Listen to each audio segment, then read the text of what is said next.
Mr. President. Senator from California is recognized. The U.S. Navy has developed many traditions over its centuries of existence. Among them is the method of naming its ships. Most, though not all, aircraft carriers are named after U.S. presidents. The USS Truman, the Eisenhower, the Ford. Nuclear submarines are named after states.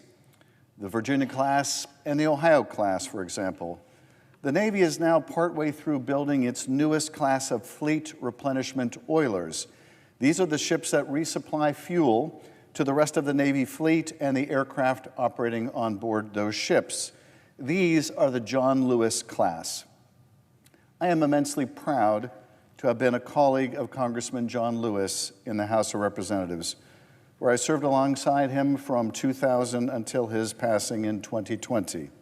I was lucky enough through our shared service to consider him a friend. He was just a wonderful, genuine, heroic, brave, courageous, upbeat individual. I never saw John Lewis have a bad day, never saw him less than anything other than optimistic about the future of our country. And I have another source of pride. The state of California, home to General Dynamics National Steel and Shipbuilding Company, NASCO, is where the oilers are being built. The ships in this class are, in addition to the John Lewis, named after California Governor and Supreme Court Justice Earl Warren, Attorney General Robert F. Kennedy, and Navy Lieutenant Harvey Milk, the San Francisco gay rights pioneer. 4 more ships are under construction: the USNS Lucy Stone, Sojourner Truth, Thurgood Marshall, and Ruth Bader Ginsburg. The Harriet Tubman and Dolores Huerta are under contract. The Navy reports that the next 2 ships in the class will be named after Joshua Goldberg and Thomas Parham. The Navy has seen fit to honor these civil rights icons who spent their lives fighting for the rights of the American people by naming ships in their honor. We learned this week, however, that the Secretary of Defense, does not share the view that these leaders are worthy of the honor of recognition that the Navy has bestowed upon them. According to a statement from a spokesman, it is better to name defense installations and assets that are more aligned with, quote, the warrior ethos, whatever they mean by that.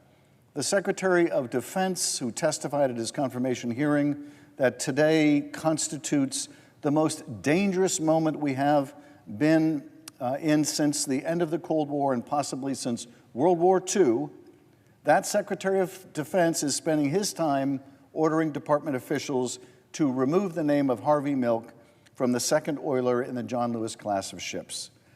Other ships may be similarly renamed. Now, Harvey Milk joined the Navy as a diver after graduating from college and saw action in the Korean War while serving on a rescue submarine from 1952 until 1954. He was forced to resign with an other than honorable discharge rather than being court-martialed for being gay. In 1977, he was elected to the San Francisco Board of Supervisors as the first openly gay official in the country.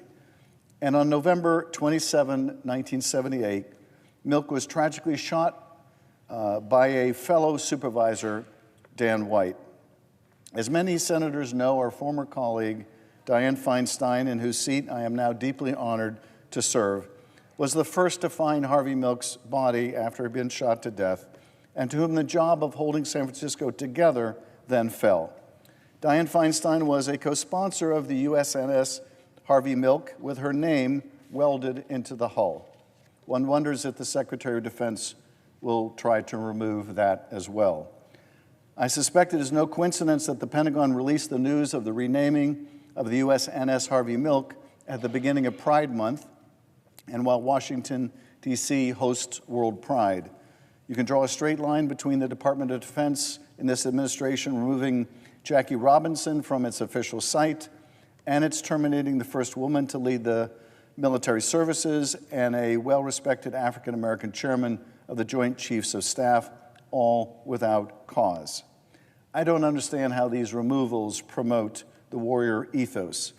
I don't understand how it promotes the warrior ethos to rename the military installation Fort Bragg using the fig leaf that it is now named for a different person of that name than the Confederate general for whom it is really connected. Engaging in such duplicitous word games seems more weak than warrior. The United States Senate should not stand by silently while U.S. civil rights icons, from John Lewis to Cesar Chavez to Dolores Huerta to Harriet Tubman, are erased from the Navy, just as the Pentagon has erased so many other figures from American history on its websites. And so today I offer a simple resolution with my California colleague, Alex Padilla.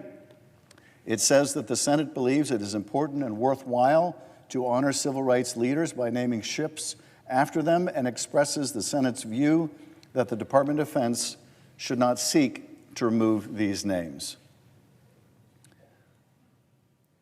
Mr. President, as if in legislative session and notwithstanding Rule 22, I ask unanimous consent that the Senate proceed to consideration of S-Res 264 submitted earlier today, that the resolution be agreed to, the preamble be agreed to, and that the motions to reconsider be considered made and laid upon the table with no intervening action or debate. Is there objection? Mr. President. Yes. Senator from North Carolina. Mr. President, preserving the right to object. The naming of naval ships is a long and proud naval tradition that goes back to America's first frigates commissioned by Congress. Then as now, the naming of a ship is not just a top-down affair. It demands the input and consideration of the journeymen and women who constructed her, as well as her prospective crew and captain, right down to the lowest-ranking sailor. Those individuals are known in naval tradition as plank owners. And that title brings with it an honor that they were the first to sail aboard a ship that will serve our country for generations. That is an honor that transcends political partisanship and differences of opinion, and it belongs to the sailors. It's no secret that the last administration took a top-down approach to the naming of our newest class of USNS Oilers. In doing so, they broke with important naval customs and traditions, and they robbed the USNS plank owners of the chance to name these vessels after what mattered most to them. It's true that civilian leaders in Congress and the White House have always had a say in ship naming as well. George Washington selected the names of our first 6 frigates, but he did so from a list provided by the plank owners, the ship's crew and captains. Navy tradition, like the name of a ship, lives in the hearts and minds of every sailor, and these traditions are vital to preserving the morale and fighting spirit of our forces. Resetting the stage is not a political issue. It's bringing things back in line with naval custom and tradition. It will allow the Secretary of the Navy to consider the input of new ship plank owners so that he can name this class of ships after the things that matter most to America's sailors. For these reasons, I object. The objection is heard. Mr. President, I appreciate the Senator from comments. California is recognized.